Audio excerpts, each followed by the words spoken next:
Alright, so today I'm giving you guys an update here on my 1987 Nissan 300ZX. Last time you guys saw this was probably almost a year ago on the channel, and basically it's just a little update video telling you guys that I got it running and driving, and just giving you a little update of some stuff I've done to it. Now, almost a year later, a lot of stuff has changed. So a little backstory. This is my 1987 Nissan 300ZX that I bought for $100. I was sitting for about 11 years in a yard, and the new owners of the house, they didn't really want it, and I was very interested in it. So I said, hey, would you be willing to sell it to me? They said $100. So you bet I took them up on that offer. I had to get a title for it. I don't know if I mentioned that in any of the previous parts, but the title, it was gone. So I had to get a new title. That was a whole ordeal with the DMV, but hey, I legally own it now, and I've been enjoying this car for the past, like I said, about a year. It's actually just a couple days ago, a year ago, that I got the thing running. I got it on June 16th, I believe, of 2021. Anyways, so I'll go and start with showing you guys around the exterior here. For the paint, I went ahead and buffed it and waxed it. Actually turned out really darn good. It's very shiny, and it hasn't been washed in, like, I don't know, a month. So it could be shinier once I wash it, but believe me, it's very nice under there. I still want to do something about this bumper. You can see it's totally faded. There's no shininess to it anymore. Thinking about repainting it, but I don't really know. I'm afraid it wouldn't match. I still want to do something about that though. I painted these right here, got LEDs in there because one of the bulbs was burned out, so I just decided to go ahead and go with LEDs. The tires here, the tires that were on here is really a shame. Number one, they were the wrong size, but they had perfect tread. They were brand new. However, they were about 20 years old, so I had to get rid of them.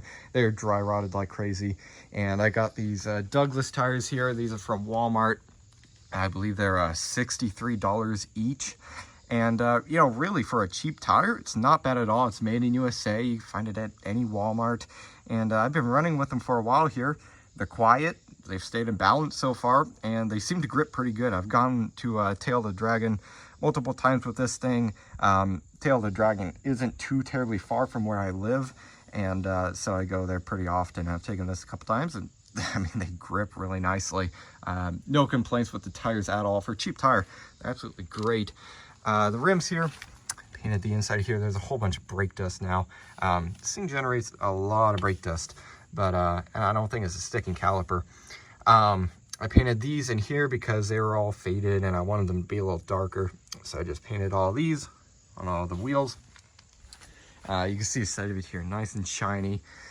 This mirror glass here, funny story. This is actually a replacement because one day I was driving it and the mirror glass just fell off all of a sudden and it shattered.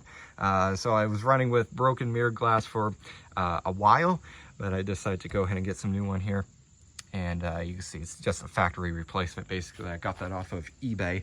It's like 30 bucks, pretty expensive for mirror glass, but I had to do it. I still want to replace the windshield here. It's got a crack all the way across. It was like that when I got it. And I actually found pictures in here of the car, I assume before it was abandoned, of course, because people were driving it, and I could see the glass was actually broken in that picture too. So it must have been broken before it was abandoned also. You can see Douglas tires yet again. I have the mud flaps installed in there. And also, you guys may notice, if you recall, there's a giant rust hole down here and on the other side in the same place. And, well, there's no more rust hole anymore. I actually spent a few days with a Bondo self-adhesive body patch and some Bondo and some paint that I got from CarQuest. It was Nissan 463 dark gray paint to match this. It actually matched really well. It's not as glossy, but it's also not clear coated or wet sanded or anything. But anyways, bondoed this, and it actually turned out perfect on both sides. Under here, it's all there's no more hole. It took some time, but it came out really nicely, and I'm really happy with it. So no more rust holes, thank God. Also on the back here, I installed this turbo wing, also from an 87. Got this on eBay for actually a pretty good deal, and I absolutely love how it looks. Turned out really good. Unfortunately, I had to drill into the hatch here, but that's just what you got to do. You could always go back. You just Bondo in those holes, but anyways, I'm not going to do that. I'm going to keep this, obviously. I really like how it looks. I had to replace the struts here because of the added weight. My tag is on here. I forgot to cover that up, so I'm not going to show too far. Not really anything has changed here on the back bumper, though. Resealed the taillights here. That's a common problem. Mine were leaking. Replaced this the other day, actually from another 87 300Z, same color, funny enough, at a pull apart. The old one on here was cracked in half. It's actually glued, so I just opted to replace it. See right down there, no more hole. Once again, the Douglas tires. T-tops are holding on pretty nicely. They don't leak anymore. I did fix that. This mirror cap here had a big old chunk missing out of it here, and the pull apart actually had one. This is actually off of an 85 red one. Took the mirror all apart and swapped over the cap, sanded it, of course, primed it, painted it, and it turned out pretty all right. Again, not as glossy. It's also not clear coated. Might clear coat that later. I don't know. If I get around to it, I will. Anyways, looks way better than the cracked one that was there. Not really much has changed up here either. It's really about all for the exterior, so let's go ahead and hop into the interior, show you guys the engine bay, just give you an overall update. All right, here's the interior. It is a little bit dirty. I do drive this thing pretty often, so and I don't have a whole lot of time right now to vacuum. Doing a whole bunch of other projects, so anyways, it's going to be a little bit dirty. Door panel held up just fine, nice and clean now, no more mold. Replaced the door speakers and the actual rear hatch speakers too, ones that live right in there, and the stereo, the radio. Sounds way better than what was there. Much more bass, way louder, way more clear. Seats are holding up nicely, even though this thing has 221,000 miles. Seats are in excellent condition. Carpet, when I got it, was in pretty poor condition, really stained up. And I actually used some Duplicolor carpet and vinyl spray, I believe it was called. I did a review on it back in like November or December of 2021. And it's actually held up pretty decent. Much better than what was here, I'll tell you that. If you don't want to paint if you don't want to replace your carpet, I definitely recommend painting it with that stuff. Once again, held up pretty all right and looks much better than what was there. What else? I added in this gauge right here for coolant temperature, water temperature, whatever. The stock gauge doesn't work. Apparently it's a common problem. I replaced the sensor, didn't fix it. I think it's the actual gauge. I'm not going to take this whole cluster apart just to fix that, so I just decided to add in that. I'm sure it's more accurate too. Here's the microphone for my replacement radio. Oh, what else? I've redone the headliner. I went over that. This stuff here, the tint, I retinted it because the stuff that was on there previously looked just like this. It's actually cling tint, interestingly enough, from, I believe, Black Magic it's called. They sell it at Walmart. It's Walmart tint. I went ahead and retinted it. The problem with this stuff, it's super cool. It goes on super easy. It's super nice, except it shrinks. And that's what it's done. And it starts looking like that after a couple months. Kind of a shame. It's a really cool product other than that. In here, I'll go and sit down. I replaced the headlight switch in here because it was faulty. It's a common issue on these. There's that nice JVC radio there. It's like 120 bucks. Pretty nice stereo. AC, I fixed that. The compressor that was in here, the clutch was actually seized on it.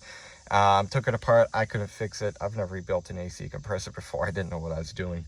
Couldn't fix it, so I actually got one from the 87 parts car at the pull apart that I mentioned, and I put it in here and it blows cold.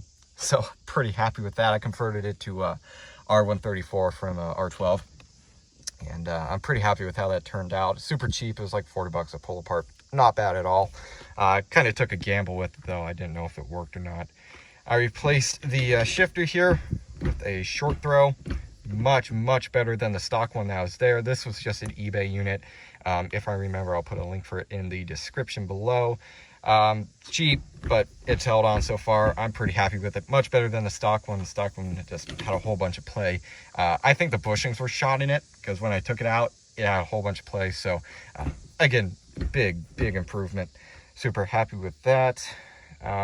Fixed the e-brake. That didn't work when I got it. The cables were snapped, or I think they actually seized up. I can't recall. Anyways, I replaced the cables, and works great now. What else? Dashboard under here is perfect, except for that. I don't know what happened to cause that. It's hard. It's a hard bubble. It's kind of weird. It's a real shame though, because this dash, I mean, it is just perfect. Absolutely perfect under there, except for that little bubble. What else? Show you guys the carpet over here. Once again, held up pretty good. Super happy with that. Back here, I retinted that. Still really need to retint it with a lighter tint. That's where the speakers are back there that I replaced.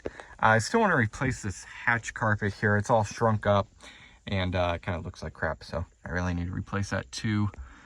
I replaced this the other day, the T-top trim, because the old one was absolutely shot. This one over here is original to the car, although I did reupholster it. Added this little label from the one that I got at the junkyard. And man, really, I think that's about it for the interior here. Not too terribly much has changed. I'm sure I'm forgetting stuff. Oh, I did fix that right there. Those little lights, they turn off when you close the door. They turn on when you open the door. They didn't work when I got it. It had, I believe it had power but no ground. I'm pretty sure it's a switched ground. Anyways, I ended up wiring it up to the little lights that are under here. Those right there. I believe the module that controls these, it's the time control unit, I believe it's called, lives up under there. I think it's broken. Common problem on these also, and I'm not about to take out the whole heater, ducting, and everything else under there to replace it. I'd rather just run a wire from there through here for it to work, and I mean, it's been working just fine. No issues, obviously. There's not really a whole bunch to go wrong in that little setup that I made. Anyways, I'll go ahead and show you guys under the hood. All right, so here is under the hood. We'll go ahead and start from the front. Got a K&N air filter on here. The old box and the actual filter was shot, so I just decided to replace it. This here is for the temperature sensor gauge that I showed you guys previously. Over here, I replaced the dipstick here for the power steering because the old one was actually broken, oddly enough. Got it from the pull apart that I mentioned. Replaced all the belts under here. Here's the AC compressor from the pull apart. Got a new brake reservoir cap there because the old one, the seal was shot. I replaced the fan clutch the other day because it actually gave up the ghost. It was super tight. You couldn't even turn it. It sounded like a freaking semi when you were driving, so I had to replace that. You can see the interstate battery still in there, holding on just fine. May have done some more work to this cover since last time. Can't quite recall. New spark plugs, new wires. Replaced the throttle cable with one from the pull-apart car because the old one was shot. The adjustments were actually stripped out. Yep, they're like that when I got it. So I needed to replace that. It was super cheap cable anyway, so thankfully the parts car had one. And that's about it for in here. I replaced the ignition transistor right here with an upgraded one. I replaced the slave cylinder on the transmission because the old one was shot. It was leaking like crazy. Replaced that with one from Rock Auto. And man, that's about it for under here. thought I've done more work to this thing.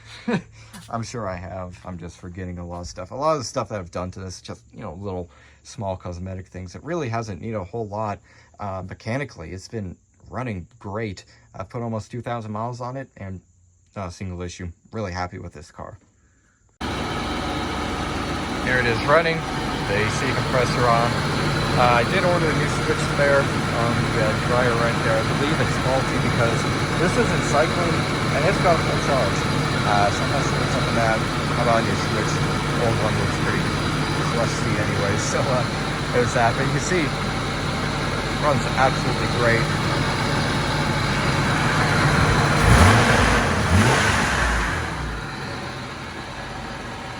There's that.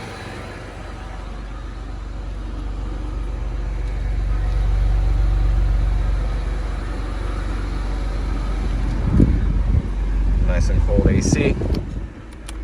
So if you guys remember, I can't recall if I said this or not, I was experiencing a clunk from the rear end, and that ended up being mostly the subframe bushings. I found out they were shot, and funny enough, there's actually some in the car. They're polyurethane, and I kind of put two and two together. I'm like, yeah, maybe this clunk is caused by the subframe bushings. Sure enough, they're destroyed. I replaced those, and that got rid of the clunk mostly. However, there's still something left, and I have came to the conclusion that it's the differential. There must be a bearing in it or something that is just straight up worn out. So every time you shift or something, you could feel a clunk. You could hear it too, and you know, sooner than later, the thing's probably going to give up the ghost. I really need to get in there and replace probably the pinion bearing or something. I don't know, I kind of got to tear it apart and find out what I need. So that I really need to fix. Other than that, everything else is good on the car. I mean, it runs and drives great. It's smooth as could be. Alignment is good now. I did alignment, by the way. Replaced the horn. The old one sounded just absolutely terrible. So I replaced that. Yeah, overall, I mean, it's just been a good car. One last thing I forgot to mention, I actually got the door chime from that 87, or not 87, the 85Z at the pull apart, because I really like the sound of the chime in the older Zs more than the 87 through 89, I believe it was. So let's go and put the key in the ignition here, and I'll show you guys. A cute little chime. It's from a 1985 300ZX. Really like it, much more than the one that was in here. I believe the one that I replaced it with from that 85 is actually like a physical mechanical like bell, because every time it makes that chime, I can actually feel it, which is really interesting. I think it's a mechanical device in there. It kind of looked like it too when I grabbed the module. It's a small little thing, but it looked pretty interesting. I believe that's actually a mechanical bell, so it's pretty cool. So yeah, there it is. A quick little update on my 1987 300ZX that I bought for $100. Really happy that I got this car. This thing brings me a lot of joy, and if I'm ever bored someday, I just come out here and fix something on it, or I wash it, or I do something just to make it look better or drive better or something. There's always something to do on this thing, but you know, overall, I just absolutely love this car. Looks beautiful, drives great, super happy with it. So yeah, I guess that's really it for this video. Hope everybody enjoyed, and don't forget to like and subscribe. I'll see y'all next time. Goodbye.